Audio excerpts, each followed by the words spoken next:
इस राज्य में कुर्मी समुदाय जो लंबे समय से आदिवासी बनने की लड़ाई लड़ रही है, इसी क्रम में उन्होंने आगामी 20 सितंबर को रेल रोको आंदोलन रखा है। आपकी पार्टी लोकहित अधिकार पार्टी, चूंकि आप इस पार्टी के प्रदेश अध्यक्ष हैं, इसमें आपकी क्या राय है? जोहार। निश्चित रूप से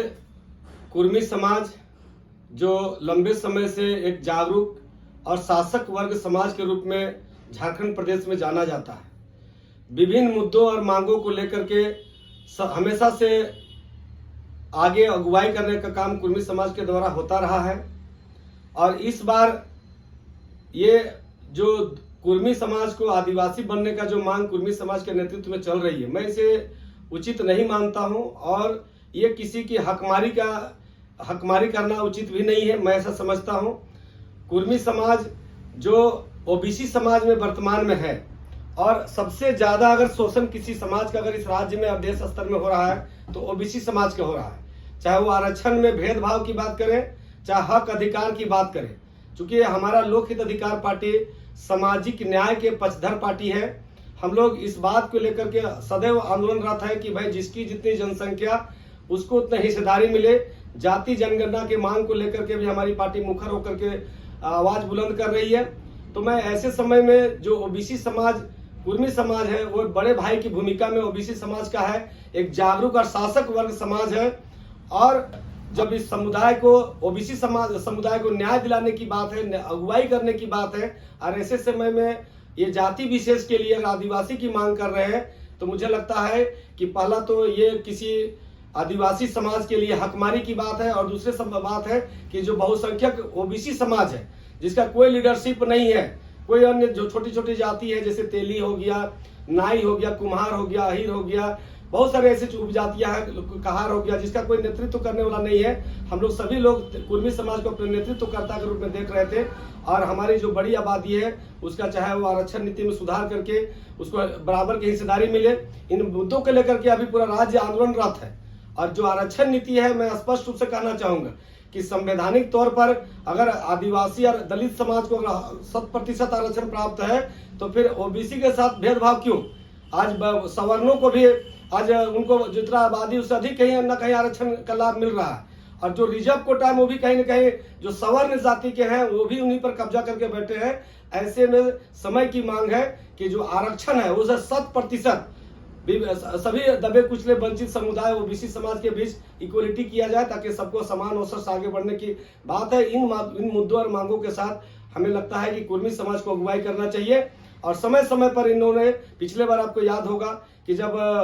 राज्य के अंदर में स्थानीय नीति, नियोजन नीति, खतियान आधारित रास्ता नीति की मांग आई थी, तो जो अभी जेलकेम के जो माननीय विधायक बने हैं जयराम महतो जी की अगुवाई में पूरे राज्य में एक ऐसा वातावरण बनाया गया कि हम स्थानीय नीति भाषा खतियान को लागू करना चाहते हैं, नियोजन नीति खतियान के आधार पर चाहते हैं। इन मुद्दों पर उन्होंने सारे लोगों को गोलबंद किए, और आज जब विधायक बने थे एक बार भी इन मुद्दों पर वो बात नहीं कर रहे। ये साफ दर्शाता है कि कुर्मी समाज अपने सिर्फ जाति समुदाय के फायदे के लिए समय समय पर एजेंडा मुद्दा तो लेकर के आते हैं, लेकिन उन मुद्दों पर वो कहीं न कहीं आंशिक रूप से बात करके जैसे ही उनको राजनीतिक लाभ मिल जाता है, सत्ता में कब्जा हो जाते हैं, मुद्दा बदल जाती है, तो साफ तौर पर कहा जा सकता है कि इनका जो मांग, इनका जो विषय होता है वो सिर्फ अपने जाति को सत्ता में और सत्ता में भागीदारी या सत्ता में काबिज होने का प्रभावशाली नेतृत्व दिखा करके अन्य समुदाय को ठगने का काम करते हैं।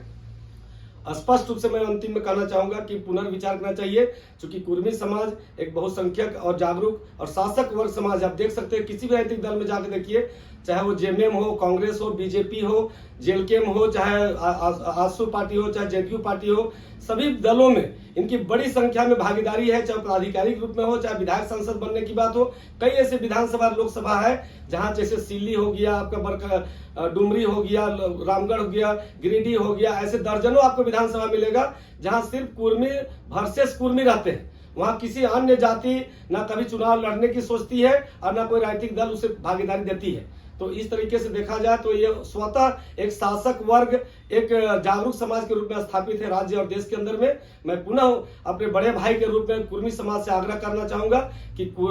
आदिवासी बनने की जिद को छोड़ करके और ओबीसी समाज का आरक्षण कैसे अधिक से अधिक मिले, इस लड़ाई को लड़े। अगर आदिवासी की लड़ाई लड़ रहे हैं, यदि किसी कारण से आदिवासी दर्जा में शामिल हो जाते हैं तो आपके बाद यहाँ तेली समाज जो बहुसंख्यक समाज है वो भी लंबे समय से अपनी कुछ छोटनपुरिया तेली समाज के द्वारा आदिवासी की मांग कर रहे हैं। और भी कई ऐसी जातियां हैं जो हजारों वर्ष से यहाँ का मूल निवासी है, उनकी भी खान पान रहन सहन की व्यवस्था आदिवासियों से मैच करता है। तो एक अराजकता का एक गृह युद्ध की तरफ हम लोग ना बढ़ते हुए अपने जो समुदाय में जिस कैटेगरी में हम हैं उसी समुदाय कैटेगरी और जाति में रह करके हम ओबीसी समाज की लड़ाई को लड़े और अपना हक अधिकार आरक्षण बढ़ाने के लिए, चाहे स्थानीय निकाय की चुनाव हो, चाहे पंचायत की चुनाव हो, चाहे विधानसभा लोकसभा की सीट बढ़ाने की बात हो, तमाम विषयों पर सामाजिक न्याय की लड़ाई को हम सब मिलकर लड़े। इन्हीं तमाम विषयों के साथ मैं अपनी बातों को और अपने विचारों को कुर्मी समाज और आदिवासी समाज सहित सभी